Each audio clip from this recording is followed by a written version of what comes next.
Pay close attention, this one is tricky. A single cup of tea exposes a lie. See if you can catch it before the end. On a Sunday evening, a man was found dead in his study at 8:15 p.m. A half-empty cup of tea sat beside him. The time of death was between 7:45 and 8 p.m. The study had one door, visible from the hall, and one window locked from the inside. The kitchen was also visible from the hall, and no one could enter it without being seen. Only one person in the house ever prepared tea, Mrs. Sterling. Only 3 people were in the house. Mrs. Sterling, the housekeeper.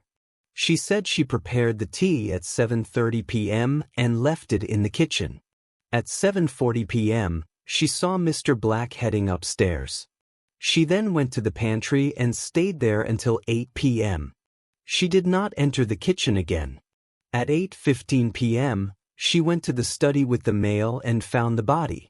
Mr. Black, the business partner. He said he arrived at 7:40 p.m. and went upstairs to change his wet shoes. At 7:50 p.m., he went to the study. The door was slightly open, and he saw Mr. Ashford inside with a steaming cup of tea.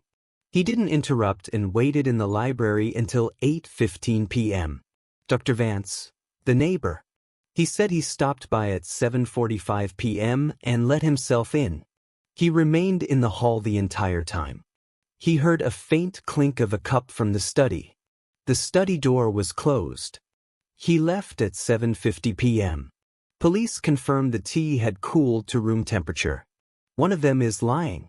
Can you spot the lie? You have 5 seconds.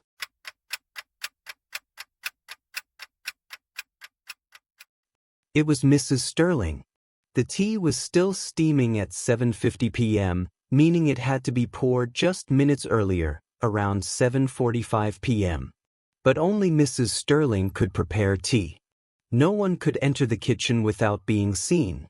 She claimed she was away from the kitchen from 7:40 to 8 p.m. That makes it impossible for the tea to have been made when it had to be.